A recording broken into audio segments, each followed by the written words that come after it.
Hemos dejado los 5 minutos de cortesía, o sea que yo creo que podemos empezar. Vale. Pues muy buenas tardes a todos, señoras y señores, y bienvenidos a La Matritense. Estamos en otra jornada histórica. Lo primero, presentarle, bueno, ya lo conocen ustedes la mayor parte, a don Leonardo Bermejo, agradecerle su presencia aquí esta tarde, que va a ser nuestro ponente y que nos va a hablar de un tema, a mí me parece yo diría que está incluso de actualidad, podríamos decir. Algo. Curiosamente, a pesar de los 200 y pico años, de actualidad. Por supuesto, también conocen todos ustedes, o la mayoría, a don Antonio López, nuestro vocal de Cultura, que enseguida le voy a ceder la palabra para que presente debidamente a nuestro ponente, aunque es un hombre de la casa, como saben, ya estás aquí en tu casa. Así que la última vez lo tuvimos a través de Zoom. Se agradece el cambio de volver a estar aquí personalmente. Y bueno, la cosa es que, pues sí, Felipe V, estaba yo así pensando antes de la charla, y realmente es un personaje. Claro, supone un cambio de la España de los Habsburgo a la España, a la francesa, centralizada y con un cambio de paradigma de lo que era el Estado. Y francamente, claro, ese cambio dejó huella hasta el día de hoy. Supongo que de eso nos vas a hablar. Aunque fíjense que vamos a tener hoy, vamos a recorrer los años de 1700 a 1715. Tenemos una segunda parte pendiente para la próxima. Bueno, tenemos que buscar la fecha porque tenemos el calendario bastante colapsado. Pero bueno, esto promete continuar con la segunda parte, porque claro, no nos vamos a dejar la historia a mitad, ¿verdad? Pues eso, el caso es que Felipe V es un rey peculiar, un rey francés. No nacido en España, con ciertos problemas mentales que obviamente influyeron en su reinado, pero la verdad, tuvo unos hijos estupendos. Uno de ellos aquí detrás lo tenemos, a Carlos III, pero no solo él, porque Fernando VI, incluso el pobre Luis I, que duró tan poco, ¿verdad? Fueron reyes estupendos. Una lástima que luego los nietos se torcieron un poco, pero bueno, la verdad es que es un periodo de la historia que además, qué mejor sitio que este para hablar de él, ¿verdad? Así que bueno, pues espero que disfruten de esta tarde y voy a hacerle la palabra a don Antonio López, que como siempre presentará a nuestro ponente. Adelante, don Antonio. Gracias. Buenas tardes, muchísimas gracias a todos por su presencia aquí. Poco puedo decir para no restar tiempo a las palabras del profesor Bermejo, solamente que se sigue esa tradición de que personas que son en su profesión primeras espadas, sin embargo después por amor a la cultura, se dedican a introducirse y desarrollar otras formas de la misma. Este es el caso que nos ocupa hoy, porque don Leonardo Bermejo, especialmente en su profesión, es un hombre de la ciencia o de la técnica. Es ingeniero de telecomunicación por la Universidad Politécnica, ha trabajado 20 años en el Centro de Investigación y Desarrollo de Alcatel. Paralelamente ha impartido numerosos cursos de ingeniería en diversas partes de España. En 1992 ingresó en la empresa pública Ingeniería de Sistemas para la Defensa de España. De hecho, por su aportación a la modernización de dicha red, le fue concedido en el 2002 la Cruz del Mérito Militar con distintivo blanco. El título del seminario que ha generado en su momento fue El largo siglo XIX en España. Este ciclo nació dentro de la Asociación Cultural Torotea, a la que pertenece desde 2003, y ha sido impartido en diversas asociaciones y centros culturales de Madrid. Entre 2015 y 2018 ha elaborado un nuevo ciclo sobre la historia de España en el siglo XVII y principios del XVIII, que abarca los reinados de los Austrias menores, Felipe III, IV y Carlos II, y el comienzo del reinado del primer Borbón, Felipe V, y la Guerra de Sucesión, algo con lo que hoy vamos a tener contacto con seguridad. En 2020 y 2021 ha elaborado otro ciclo que recorre el siglo XVIII y que lleva por título general 1715-1807, la dinastía borbónica se consolida. Y así sucesivamente. Como ven, es una paradoja en teoría que una persona que ha obtenido brillantes resultados profesionales en el mundo de la ingeniería, sin embargo, bucea también, y como verán, con gran éxito, en el mundo de la historia. Casos similares ha habido, recordamos, por ejemplo, a Gregorio Marañón, un gran médico, pero que es un gran historiador, y demás. Pues hoy estamos ante una posible copia isomorfa de lo mismo. Profesor Bermejo, muchísimas gracias por su presencia esta tarde aquí.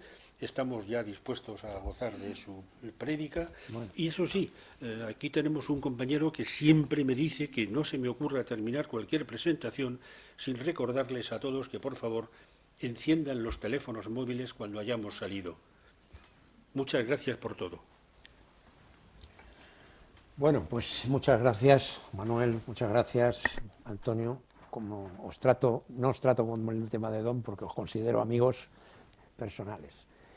Entonces, vamos a empezar una historia compleja, porque, como ha dicho Manuel, es verdaderamente, algunos retazos llegan hasta nuestros días de una manera un tanto errónea, pero en fin. En el papel que les he dado antes de empezar, vamos a mirar un momentito la bibliografía. En el papel que les han entregado, Miguel, bueno, hay 11 piezas bibliográficas, pero yo voy a marcar nada más que algunas que podrían ustedes encontrar en el mercado todavía. El punto 3 es José Calvo Pollato, que bueno, escribió en el 92 una historia de Felipe V, el primer Borbón, lo miró toda la trayectoria vital de Felipe V, está bien, es un poco anticuado, no por su contenido, sino porque ya saben que los libros, como las películas, cada día duran menos, pero en fin.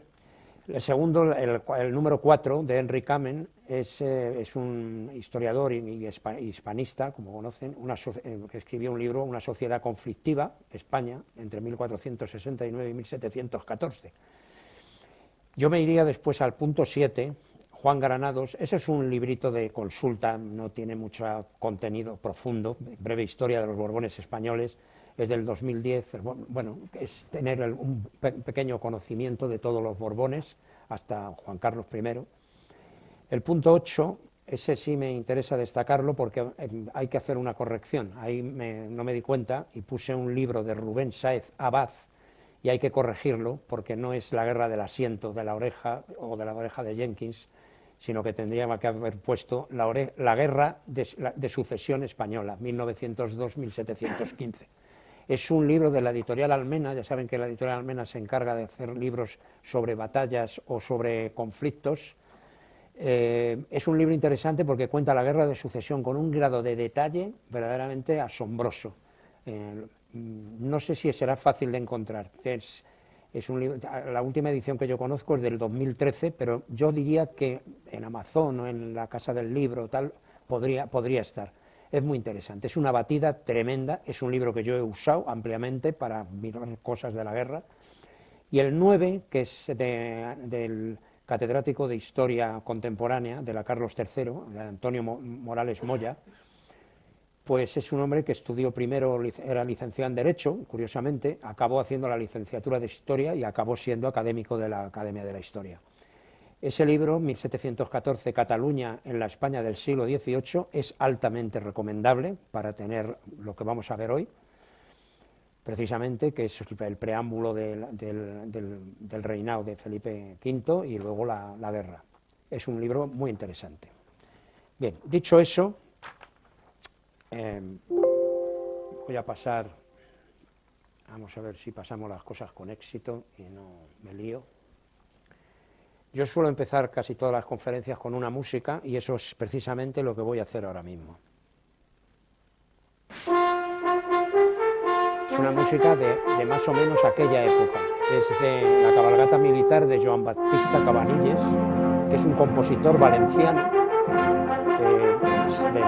típico de la música barroca, es un organista de música barroca, que le va mucho a la conferencia.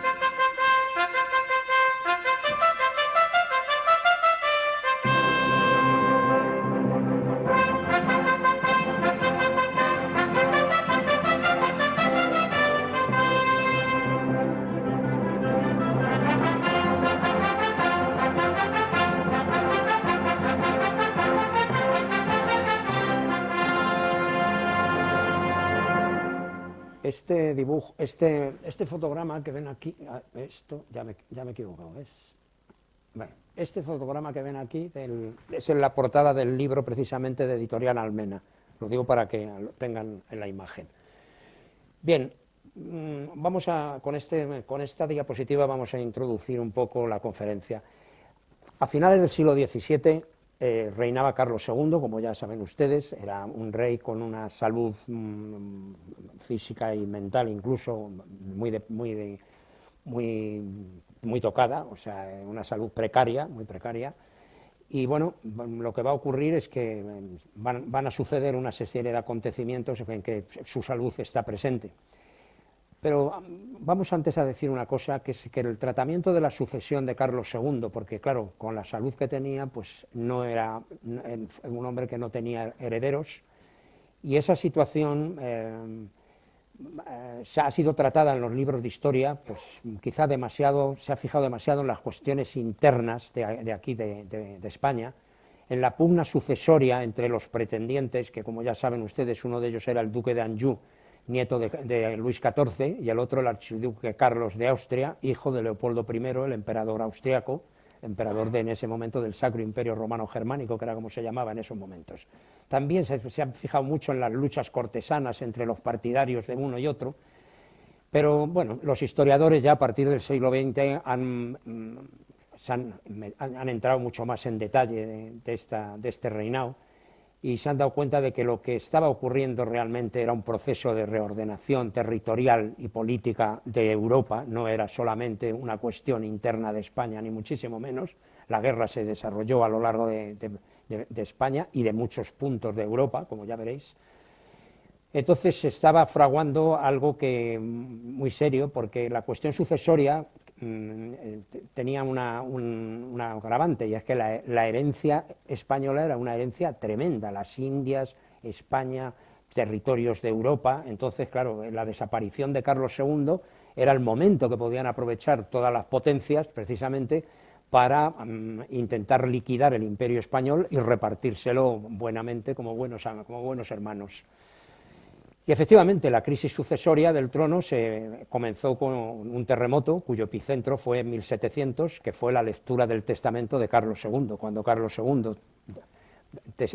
hace su oferta testamentaria dando el reino a Felipe de Anjou, al duque de Anjou, nieto de Luis XIV, pues se arma a la tremenda, evidentemente, como vais a ver. No quiero insistir más en la introducción y vamos a pasar a lo importante.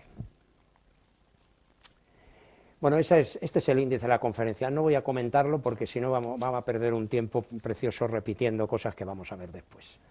El primer punto, que va a ser de Austria a Borbones, porque es lo que va a ocurrir realmente. Eso va a desencadenar ya no en 1700, sino en 1695 ya está desencadenando un choque importante, porque lo que está sucediendo realmente es que hay una generación de gobernantes, que son la generación de gobernantes de la época barroca, de Felipe IV, de Carlos II, que está llegando a su fin y va a ser sustituida precisamente por una generación de gobernantes más ilustrados, o sea, lo que llaman algunos historiadores, son gobernantes protoilustrados, es decir, no está todavía la ilustración presente, pero va a llegar. Y esa generación va a dar lugar a dos sistemas culturales e incluso mentales con distinta forma de entender cómo se gestiona un Estado monárquico en la Europa de entonces.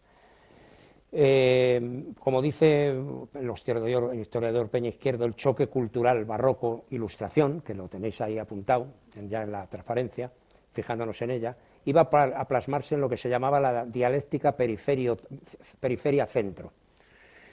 La zona de la periferia en la península es más austracista que la zona central y de Castilla, la Gran Castilla y Andalucía, y esa zona austracista de Levante y Cataluña y Aragón, pues es una historia, o sea, son unos gobernantes que entienden la forma de gobierno de una manera más heterogénea. Hay quien se atreve, algún historiador, a decir de manera federal. Bueno, no es cierto, porque en aquella época no existían los estados federales, pero sí entendían las cosas de una manera heterogénea, porque lo que hacían los reyes era nombrar virreyes en los diferentes antiguos reinos, ahora territorios, nombrar virreyes que al final se acababan convirtiendo en unos reyezuelos, con lo cual los austrias realmente no eran capaces de controlar toda la complicación del imperio español. Sin embargo, la España vertical, es la España de los Borbones, sí había un ejemplo claro, que es el de Luis XIV, evidentemente. Es la España que algunos llaman casi peyorativamente la de la uniformidad. Bueno, no es una España uniforme, es una España más centralista la que va a traer Felipe V, porque va a ser la imagen y semejanza de la monarquía francesa. Esa España más uniforme en aquella época era la modernidad. Eso es una cosa que hay que tener muy clara y que se tiene hoy día muy clara. La España heterogénea, dispersa y con virreyes, era una anticualla de la Edad Media, ni más ni menos. Luego lo iremos viendo. Bueno, entre los Austrias voy a presentar algunos de los personajes. El primero, Alosio de Harrach, es el embajador del imperio austriaco en Madrid. Lógicamente es de los Austria. Es un austracista, los llamaremos a partir de ahora austracistas y borbónicos. La reina Mariana de Neoburgos, segunda mujer de Carlos II, pues también, lógicamente, porque tiene una ascendencia austriaca. El almirante de Castilla es un poco el representante de la nobleza española que considera que los Austrias, la dinastía de los Habsburgo, debe de continuar. Y el príncipe de Darmstadt es un alemán que está actuando de virrey de Cataluña. Este personaje nos va a dar un poquito de guerra, ya seguiremos con él después, no voy a hablar más de él. En la parte de los Borbones, protagonistas de nuestra historia, el embajador de Francia, Henri Harcourt, el cardenal Portocarrero, muy importante, como veréis, porque van a tener que hacer la transición de una dinastía a la otra. Él va a ser el protagonista principal. En ese momento es de alguna manera el jefe de la Iglesia Católica Española. El duque de Medina Sidonia ahí está puesto como un poco representante de parte de la aristocracia que apoya la solución borbónica. Y por supuesto Luis XIV de Francia, porque su nieto es el pretendiente que ha llegado a aparecer en el testamento. Bien. En junio de 1696, el Consejo de Estado, en vista de las tensiones que hay por Europa desde esa famosa guerra de los 9 años, que fue desde 1688 al 97, que está todavía latente entre varias potencias europeas contra Francia, no vamos a entrar en ella, pero han conseguido una solución de compromiso para que las cosas no deriven en un conflicto, y ese sucesor va a ser José Fernando de Baviera. En principio, digamos que ninguno lo rechaza absolutamente, pero tampoco les interesa, pero en fin. Lo que pasa es que tiene 3 años, y esa solución no gusta mucho a los austracistas, porque eso va a significar que va a tener que estar de regente el cardenal Portocarrero, que todo el mundo sabe que es pro-borbónico, evidentemente, con lo cual, pues bueno, sigamos. La crisis político-social desde el 95. Bueno, entre el 97 y el 1700 se va a empezar a complicar las cosas, porque hay un grupo mercantil catalán que son lo que llamaríamos la burguesía de aquella época, una burguesía mercantil y comercial, cuyos representantes, su mayor defensor y representante es el virrey, el príncipe de Darmstadt, que controla además todas las estructuras económicas e instituciones políticas de Cataluña. Es un poder bastante difícil de sustituir. Y bueno, estamos ya en el 98, concretándonos ahí, hay un pacto de gobierno, se ha producido un pacto de gobierno en el que el conde de Oropesa va a ser la primera figura del gobierno, conjuntamente con el cardenal Portocarrero, y ellos van a ser, de alguna manera, los que van a acometer parece que van a ser ellos los que van a acometer esos años finales de Carlos II. Bueno, en el 99, ya curiosamente, fallece José Fernando de Baviera, que tiene en ese momento 7 años, y se vuelve a desencadenar la crisis sucesoria. Ya todas las potencias empiezan a revolverse de alguna manera diplomáticamente, pero en abril, las cosas suceden con una velocidad tremenda en ese momento, se va a producir una especie de golpe de Estado de Portocarrero. Portocarrero está deseando quedarse solo con la gobernanza del asunto porque sabe lo que se avecina. Eso es lo que se intuyen en los libros de historia. Se desencadena lo que se llama un motín de subsistencia, es decir, falta de alimentos, encarecimiento de los alimentos y tal. Ese motín de los gatos se produce en un mercado de Madrid y su consecuencia, no voy a entrar en los motivos, son esos, una crisis de subsistencia, y ese motín pues van a cargar contra el gobernante, la figura principal del gobierno, que es Oropesa. Va a la casa de Oropesa, la asalta, en fin, es un desastre, y Portocarrero aprovecha para tomar el poder definitivamente, le dan esa autoridad, remodela el Consejo de Estado y empieza a cambiar virreyes, que sabe que es perfectamente que son el problema para poder manejar el asunto. Con el virrey de Darmstadt no puede, claro, evidentemente. Pero en 1700... curiosamente, en medio de todo ese cisco, por decirlo de alguna manera más castiza, Carlos II se resiste a dictar un Nuevo Testamento. Yo tenía el de José Fernando de Baviero, no firmo más.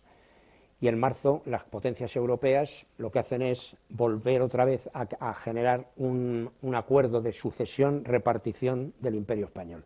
En una palabra, como no hay nada, no vemos la salida, pues volvemos otra vez. Y esta es la tercera vez en esos últimos años del siglo XVII que ponen encima de la mesa un tratado de repartición del Imperio Español. Y además en este interviene incluso la propia Francia, Inglaterra, Holanda. No es que lo vayan a hacer por la fuerza, es que consideran que si no tiene descendencia va a haber que dividir las cosas. Bueno, el 2 de octubre de 1700, Carlos II finalmente firma el testamento con más o menos presiones del Consejo de Estado dirigido por Portocarrero, pero finalmente tiene que firmar el testamento diciendo quién va a ser el sucesor, no hay más salida, y lo firma a favor de Felipe de Anjou.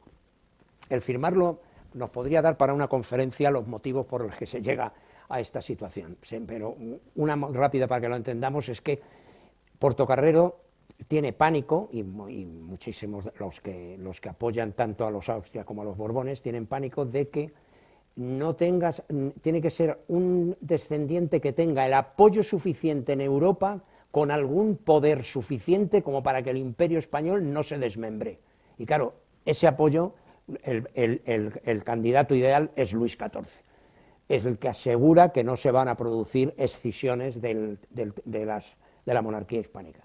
Y ese parece ser que es uno de los motivos que se arguyen más como esa apuesta definitiva por Felipe de Anjou. Inmediatamente de eso, como ya todo el mundo conoce entonces que la parte de Aragón y Valencia son las más proclives a los austracistas, y sobre todo la zona de Cataluña, Cataluña tiene miedo de que se mimetice en la gobernanza de España los procedimientos de Luis XIV de Francia. Es decir, que se implante una monarquía centralista, vertical, y además, y ya por primera vez empiezan a sospecharse que este rechazo de la zona, de la élite comercial catalana, es porque el tema del fisco, de los impuestos a esas oligarquías, va a ser como en Francia, no como con los Austria. Bien.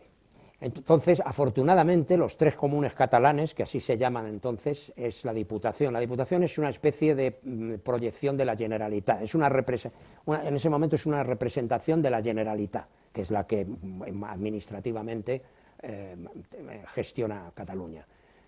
El Consejo de Ciento, que es de alguna manera el Consejo de Ciento es de Barcelona, está formado por los que dirigen la ciudad de Barcelona.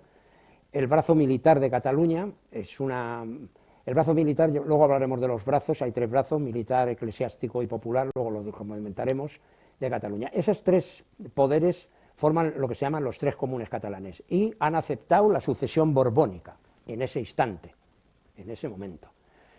El 28 de octubre el Consistorio de Barcelona además responde por escrito expresando su pesar por el trance en el que está la monarquía, porque a Carlos II se está muriendo, evidentemente el 28 de octubre le quedan 4 días para fallecer, y van a ser fieles al gobernante, a Portocarrero, y a las disposiciones testamentarias. Bueno, y ahí queda eso. Pero el virrey de Cataluña, que sabemos a quién representa y a qué poderes representa, Jorge de Darstedt, lo que indica a sus seguidores es que en el momento que muera el rey hay que actuar con acciones militares, porque Luis XIV no va a consentir nada para que su hijo tome el poder, y él, Jorge de Darstedt, tampoco va a consentir que lo tome. En definitiva, llegamos al 1 de octubre, 3 días después fallece el rey Carlos II, definitivamente, y se empieza a producir la transición peligrosa. Lo primero, los objetivos de la Junta de Gobierno de Portocarrera son muy claros: instauración de borbónica sin prisa pero sin pausa, pero sin prisa, porque claro, Felipe V está todavía en Versalles. Impedir los acuerdos internacionales de reparto de la monarquía hispánica, por supuesto, y evitar una guerra de doble vertiente, porque esto huele a que se va a producir en Europa y probablemente dentro de España va a haber un enfrentamiento civil, porque hay territorios que apoyan a una solución frente a otra. Luis XIV exige inmediatamente el cumplimiento del testamento y agradece al cardenal su apoyo. Bueno, esta es una de las cositas de Luis XIV, porque es que era un poco enredador, porque decir públicamente que apoya y que agradece al Portocarrero sus gestiones para que su nieto sea el rey, pues no es el momento más indicado para decirlo, y Portocarrero al Consejo de Estado le comunica que haría bien estar callado Luis XIV porque está echando por tierra todos los esfuerzos para hacer las cosas como es debido. España no necesita buenas palabras y no debemos confiar en Luis XIV, porque con esto lo único que hace es poner en guardia a los austracistas, claro. Con lo cual llegamos a... Vamos a dejar eso un momentito ahí y vamos a... Ay, esto no está bien. Esto no es lo que yo quería. Bueno, lo que yo quería es lo que tenéis vosotros. Es que se me ha colado esto. No hagáis caso a esta diapositiva, no la he corregido en el pendrive. Bueno, es que no podemos usar este. Perdonadme un momento, pero tenemos que hacer una corrección. Tengo que corregir cambiar el... Vaya por Dios, siempre tiene que ocurrir algo. No veo el cursor. ¿Dónde está el cursor?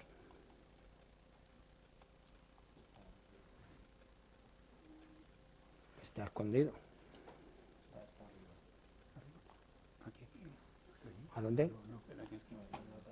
Ahora, vale. Vamos, esto hay que quitarlo, hay que dejarlo fuera, porque estamos usando una conferencia que no es. Vamos, pero con unas correcciones que no se han implantado. Vamos a irnos aquí, a Keystone. Vale.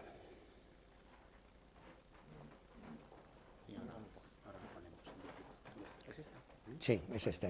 No, simplemente quiero cambiar una diapositiva.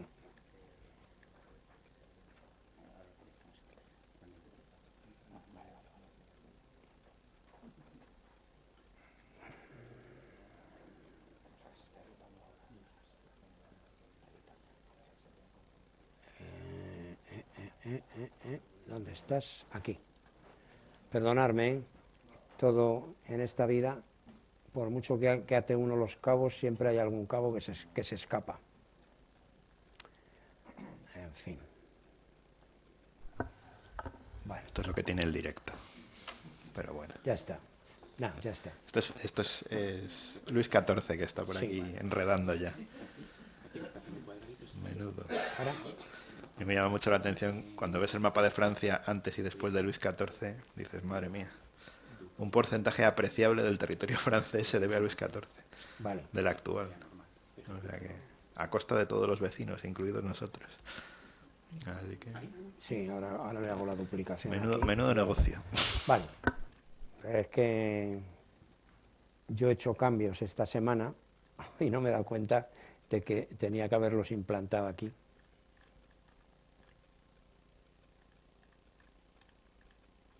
Ya la tenemos. Hay diferencia, ¿no?, de lo que tenéis. Bien, aquí en esta genealogía, como veis ahí tenéis en el centro de la pantalla a Carlos II. Bien. Bueno, Me voy a bajar aquí porque esta es importante que la veamos en detalle. Bien, ahí está Carlos II, que es hijo de Felipe IV. Como veis, Carlos II ha tomado la decisión de Felipe V, y como veis, Felipe V es hijo de Luis Delfín de Francia, nieto de María Teresa de Austria. Eso significa que también tiene ascendencia austriaca, y su bisabuelo es Felipe IV, o sea, es bisnieto de Felipe IV, nieto de María Teresa de Austria, sobrino nieto de Carlos II y hijo de Luis Delfín de Francia. Por otra parte, el otro pretendiente, el archiduque Carlos de Austria, que es archiduque de Carlos de Austria, eso de Carlos VI no le hagáis caso de momento, es el hijo de Leopoldo I, del emperador. Es puro Austria, y bueno, esa es una de las defensas que hacen los austracistas, que él tiene más derecho que nadie, pero realmente el resultado testamentario es un documento legal que deja clarísimo quién era el descendiente. Felipe II, aquí estas son sus dos esposas, de ellas hablaremos. Y estos son los dos pretendientes que se enfrentarán en la guerra de sucesión. Pero que quede claro que Felipe V no era ningún advenedizo, como en algunas ocasiones parece que, ni muchísimo menos, porque es nieto de María Teresa de Austria y bisnieto de Carlos IV, o sea que tampoco es que haya venido de la nada, está dentro de la cadena de la dinastía, tanto austríaca como borbónica, evidentemente. Bien, pues esa es la cosa. Felipe de Borbón, para conocerlo un poquito más, nace en Versalles en el año 1683, esto es lo que hemos dicho hace un momento, no lo voy a repetir, y será rey de España de 1700 a 1746, que él ha nacido en el año 1600...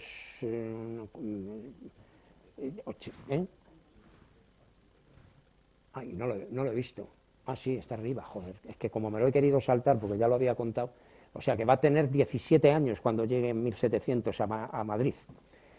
Bien, es un periodo, es uno de los reyes con un reinado más largo de España, y su carácter, pues bueno, hasta el año 1724, que eso no lo veremos hoy, fue de personalidad, empuje, y sobre todo, por eso se le llamaba Felipe V, le han llamado el animoso. Bueno, fue animoso hasta el año 24, porque a partir del 24 las crisis psicopatológicas que tenía y las depresiones y etcétera, pues le condujeron a una pérdida de ese empuje y de esa fuerza, y realmente quien gobernaba España era Isabel de Farnesio, como ya sabéis, y él se convirtió en un rey consorte. Estará al principio del reinado influenciado por Luis XIV, evidentemente, y por los consejeros franceses, ni que dudarlo, pero pasa es que poco a poco se fue separando de ellos. Bueno, fue presentado por Luis XIV en Versalles el 16 de noviembre, o sea, a los 15 días de morir ya le presenta, con esta frasecita, Luis XIV, seguimos con los enredos: señores, he aquí el rey de España, pórtate bien en España, que es tu primer deber ahora, pero recuerda que naciste en Francia para mantener la unión entre las dos naciones. Es esta la manera de hacer felices y preservar la paz de Europa. Lo de la unión entre nuestras dos naciones, evidentemente, cae como una bomba en el mundo austracista, porque la única condición que ha puesto Carlos II en el testamento es que será heredero de la corona española siempre y cuando no adquiera la herencia de la corona francesa. En ese mismo momento dejaría de ser rey de España. Esa es la única condición que está en el testamento. Bueno, pues parece que Luis XIV no lo tiene claro, va a seguir enredando, no os preocupéis.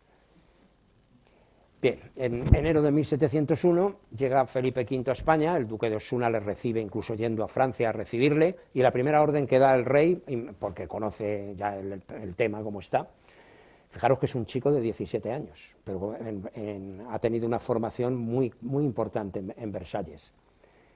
Pues escribir una carta a los tres comunes catalanes, lo que hemos dicho antes, expresando su deseo y compromiso de ir a Barcelona, convocar Cortes, jurar constituciones catalanas, privilegios y usos y costumbres de Cataluña.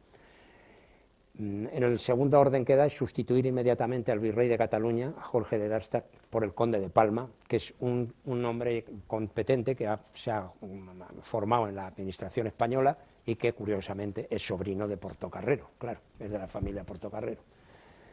No hay nada nuevo en eso, porque ya sabemos cómo son los hijos, los sobrinos y todo. Bien, la entrada pública en Madrid es como siempre, el rey que acaba de entrar va a la Virgen de Atocha a dar las gracias y, bueno, en las escaleras del Buen Retiro. Esta frase está sacada de Amador de los Ríos, que escribió un libro que era La historia de la Villa y Corte de Madrid, que son 4 tomos. Amador de los Ríos era en esos libros prácticamente se convirtió en un cronista de la villa, y decía que intentando el cardenal Portocarrero humillarse a sus pies para besarle la mano, el rey no quiso permitirlo, le levantó, le abrazó, le trató como a un padre, y el cardenal lloraba de alegría. Bueno, es que Amador de los Ríos era muy novelero contando las cosas, no sabemos si esto fue realmente así, pero bueno, en aquella época estas cosas, mientras que no se armaba la tremenda, pues serían así. Seguimos ya en febrero. Felipe V nombra la nueva Junta de Gobierno, por supuesto encabezada por Portocarrero, por supuesto por el embajador francés está en ella, Antonio de Uvilla, que es el secretario de despacho cercano al rey, cercano a Carlos II y ahora a Felipe, Manuel Arias, que es el presidente del Consejo de Castilla, que eso en aquel momento era una autoridad importante, y Joan Orri, un francés que es experto en cuestiones financieras. Ya estamos metiendo el tema de la economía, con lo cual pues ya podéis imaginar que empieza el miedo a los temas fiscales. En el mayo se le pone el toisón de oro a Felipe V y las cortes se celebran como siempre en San Jerónimo para darle juramento al nuevo rey y el reino al rey. Bien. Y se van a producir en esos años algunos errores y aciertos que van configurando la bola que se está formando. El Parlamento de París no se le ocurre nada más que advertir a bombo y platillo que conserva una carta de derechos francesa, claro, que permitirían a Felipe V alcanzar el trono de Francia. Bueno, pues un enredo de nuevo, porque la condición para no ser rey de España. A petición del Consejo de Regencia español, que hay hasta que llegue el rey, Luis XIV envía tropas junto a las guarniciones españolas en los Países Bajos. Que quede claro que esto es que la propia regencia, le ha pedido a Luis XIV, que el que está allí al lado, que vaya poniendo tropas en las fortalezas españolas en los Países Bajos, porque se huelen lo peor. Entonces, esto es una medida puramente preventiva, pero claro, ¿es un acierto? Pues no está muy claro. Este sí que es un error. Fallece en el exilio el que podía haber sido rey de Inglaterra, Jacobo II, y Luis XIV reconoce como rey de Inglaterra y Escocia a su hijo Jacobo Estuardo, lo que claro indigna a la dinastía Orange, que es su rey, el que hay en Inglaterra en ese momento, Guillermo III. Con lo cual, pues esto es otro de las enredos del amigo Luis XIV. No hay momento más inoportuno para hacer eso, porque lo que se está haciendo es ganando otro enemigo más, que es el reino de Inglaterra. Bueno, afortunadamente hay un acierto, y es que bueno, Luis XIV convence a Felipe V de que se case con María Luisa Gabriela de Saboya. Es una mujer bien educada, competente, es del reino de Saboya, y bueno, pues eso va a suceder. Esto es una diapositiva simplemente para dar idea de las dos mujeres que fueron las esposas de Felipe V. Está fuera del conflicto todo ello, pero bueno, María Luisa Gabriela, con 13 años, se casa con el rey, que tiene 18, conquistó a los españoles, se ganó su confianza, sobre todo porque puso todas sus joyas y su dinero a disposición de la guerra de sucesión. En un par de ocasiones lo hizo. Las noticias de Italia en 1701 van a obligar a Felipe V a ir a esa zona y a dejar a María Luisa como regente. Con 14 años se queda como regente y se hace cargo del gobierno de un país que va a entrar en guerra. Y no lo hizo mal, que es lo grande, y no lo hizo mal, que fue por lo que la gente la apreció. Bien, Isabel de Farnesio se casará con ella cuando esté acabando la guerra de sucesión, el matrimonio gracias a las gestiones del cardenal Alberoni. Esto lo veremos cuando veamos la siguiente conferencia. Y bueno, es una mujer de fuerte carácter que tendrá una enorme influencia en la segunda parte del reinado de Felipe V. Ahí está el cuadro de Jean Rac del año 1723, En el año 34 se prendió fuego el Alcázar de Madrid, como consecuencia de ello, este cuadro gigantesco, que era enorme, pues se perdió, y lo único que tenemos en el Museo del Prado es un boceto que mide 65 centímetros por 45 y que es el que os muestro aquí. Si os fijáis, es muy curioso el cuadro como lo ha pintado Jean Rack. Mirad esta raya aquí, entre medias, y está Felipe V con los hijos de María Luisa Gabriela de Saboya, Fernando VI, futuro Fernando VI, y Luis I, que también fue rey durante unos meses. Bueno, y aquí ahí se quedan los hijos de María Luisa Gabriela. Y aquí está Isabel de Farnesio con los 3 hijos que tiene en ese momento a la derecha del asunto, ¿no? Separados completamente. El infante Felipe, que será duque de Parma, la infanta María Victoria, que será reina consorte de Portugal, y nuestro Carlos III. Pero la pintura tiene mensaje, claramente, porque Isabel de Farnesio siempre, como veremos en esa segunda conferencia, siempre estuvo preparada con las uñas respecto a los 2 herederos iniciales de la monarquía española, que no eran hijos suyos, claro. Bien. El Imperio Hispánico, de todas las maneras, en esa frontera entre el 17 y el 18 que estamos viviendo, era prácticamente una ficción, porque a lo largo del reinado de Felipe III, Felipe IV y Carlos II, ha intervenido en tantos conflictos, en tantos follones, que las necesidades económicas y militares han desbordado económicamente, incluso arruinado la hacienda pública. Además, los factores de decadencia son completamente lógicos. Hay una autonomía administrativa que hace que debilita la autoridad del rey, porque esa dispersión de los virreyes lo único que hace es convertir en reyezuelos a los virreyes y desengancharse, sin decir que se desengancharse del rey y del gobierno central. La amplitud de los territorios y la dispersión de los territorios que hay que gobernar no dan para un país, para una monarquía de aquella época a base de virreyes, porque los virreyes, fijaros, si los virreyes que hay en España y en algunos puntos de Europa, que son españoles, ya están haciendo lo que quieren, imaginaros los de América, los de las Indias, esos es que son auténticos reyezuelos. Y luego una pérdida de población importante entre las guerras, las pandemias, las hambrunas que se han producido a lo largo del siglo XVII e incluso del XVI, hacen que España esté congelada la población aproximadamente en 7 millones de habitantes de hace un siglo, mientras que Francia ya tiene en estos momentos, en el principio del XVIII, 20 millones de habitantes, y Austria otros 20 millones de habitantes, con lo cual estamos en una debilidad extrema incluso de mano de obra, por decirlo de alguna manera. Castilla y Aragón tienen su propio sistema de gobierno, además, para más señales, y aparato legislativo. Todo esto es consecuencia de que todos esos fueros y constituciones de Castilla, por un lado, y de Aragón, por otro, han traído como consecuencia que esos virreyes, esas gobernanzas divididas, hayan llegado a tener un sistema monetario diferente, un sistema tributario diferente, distinta manera de entender el Estado. Es decir, eso ha sido como una especie de minas que han ido estropeando el gobierno. Claro, ¿por qué? Porque es que todos esos fueros constituidos, porque Madrid tenía fueros, incluso a nivel de ciudad había fueros, Castilla tenía fueros, porque son privilegios medievales que habían dado los reyes, desde los reyes católicos en adelante, que habían ido dando pues por ganar batallas, por hacer algo religioso importante, en fin. Realmente es un problema el tema de los fueros. Y el virrey de Darmstadt, para animar más la cosa, pues está ocupando las vacantes militares que se producen en Cataluña porque se van o porque mueren o con militares austracistas. El gobierno de Portocarrero envía inmediatamente a José Carrillo de Albornoz a que vaya a Cataluña y tome declaración jurada a todos los oficiales del ejército que hay asentados en Cataluña. Y ese juramento tiene que ser de fidelidad al rey, a Portocarrero y a la Junta de Gobierno.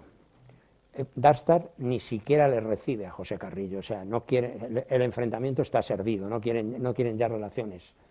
Y el conde de Palma lo que hace en paralelo es intentar negociar con esos comunes catalanes, con esa poder dividido en tres partes, diputación, brazo militar, etcétera, a ver si consigue algo, para ver si le aceptan como virrey y que decidan echarle de allí. Bueno, ya veremos a ver lo que ocurre.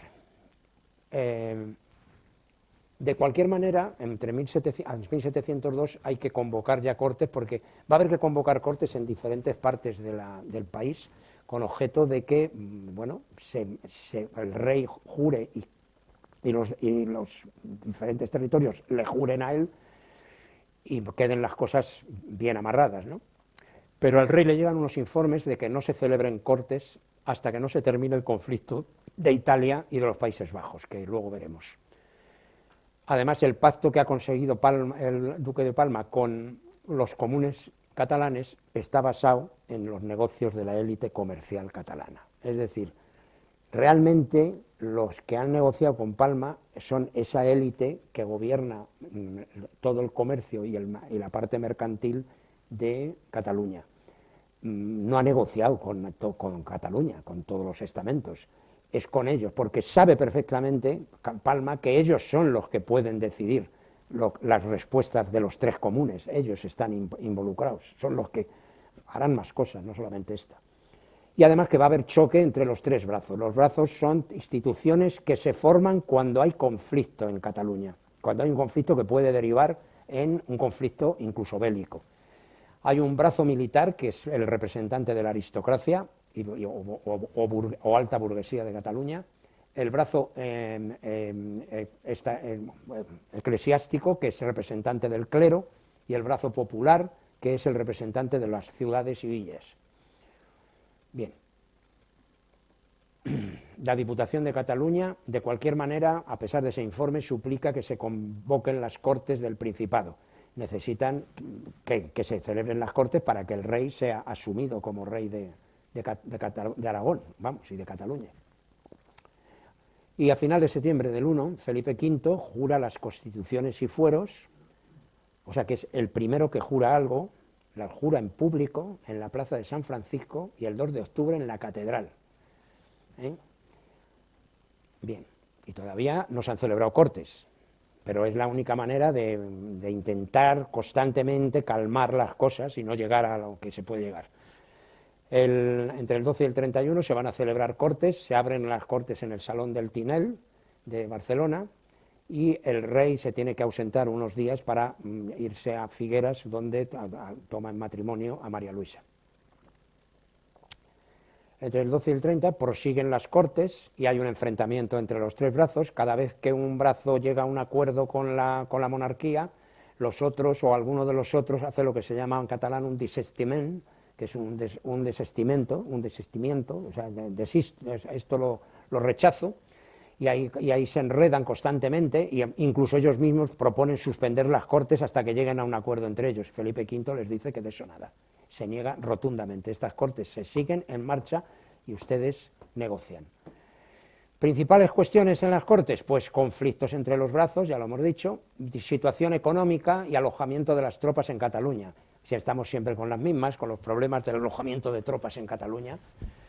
Este problema ya había existido con Felipe IV, pero el Tribunal de Contrafacciones, que es que los catalanes quieren un tribunal que vigile constantemente la aplicación de sus constituciones. Claro, eso evidentemente es como tener vigilado al gobierno central. El control de insaculaciones, bueno, esto es el más divertido de todos, que se mantengan las insaculaciones. La insaculación era elegir a los alcaldes y otros oficiales de los gobiernos por sorteo. Es decir, en un saquito, por eso se llaman insaculaciones, se meten los nombres de los prebostes o élites del pueblo, o de la villa, o de la ciudad, y se saca el nombre de uno y ese es el representante. Claro, ese procedimiento es claramente medieval, no tiene nada que ver con el mundo ya de entonces. Y también aclarar la representación de Cataluña dentro de Aragón y dentro de España. Bueno. Finalmente, el virrey de Palma consigue negociar, a pesar de todos los desencuentros, con Pedro Torrellas, que es uno de los representantes del brazo militar, y con los otros brazos, en fin, consigue un cierto acuerdo, y para entonces ya Felipe V está tan absolutamente harto de las cortes y de los desencuentros y de los choques entre ellos mismos, que da el placer a los acuerdos, excepto al tema del sorteo de las insaculaciones, que es como una broma, ¿no? Bueno, pues ahora se pueden convocar cortes en Zaragoza, que era la siguiente etapa, pero en 1702 van a surgir problemas que van a hacer descarrilar todo el proceso político que se había empezado a aclarar o a nivelar o a equilibrar en las Cortes de Cataluña. Y va a empezar la guerra.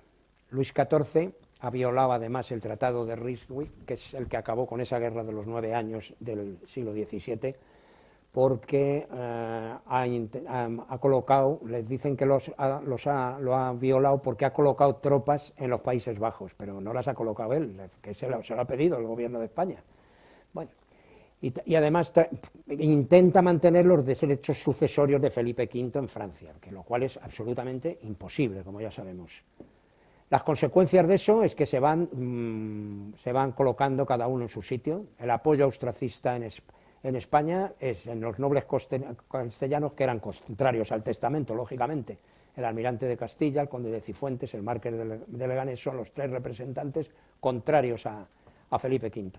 Y en Aragón, Cataluña y Valencia, pues que no son contrarios, porque ya han celebrado cortes, claro, pero tienen recelos de las reformas borbónicas, o sea, se huelen que se va a implantar los mismos métodos que en la monarquía francesa. Por eso pongo ahí nueva planta, porque es como se llamarán en el futuro.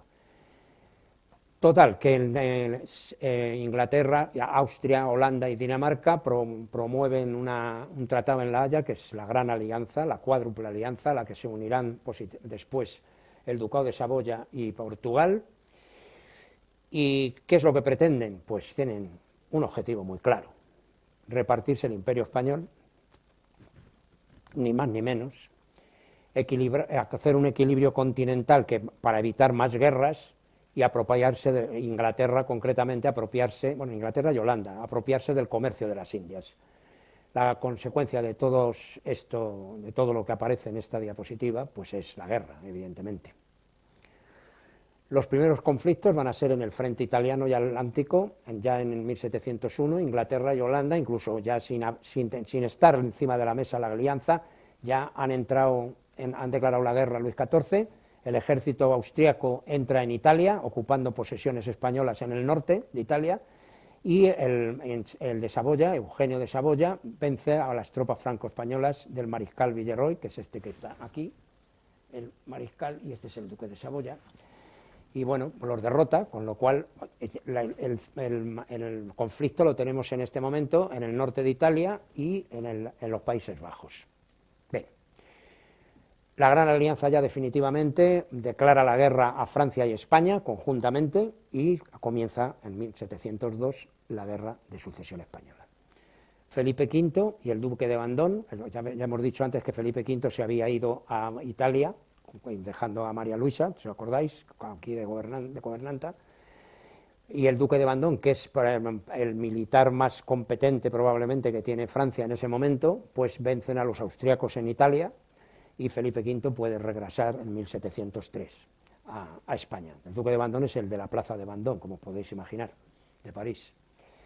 Bueno, y esto que viene ahora es muy bonito. En el verano de 1702, en la parte del Atlántico, Inglaterra y los austracistas españoles tratan de tomar Cádiz con barcos, por supuesto, y con infantería que desembarcarían en Cádiz, y no lo consiguen, porque Cádiz, como lo mismo que le pasará luego a Napoleón, es bastante inexpugnable por su situación, por sus murallas. Si alguno habéis estado hace poco en Cádiz, que están muy bien reconstruidas ya las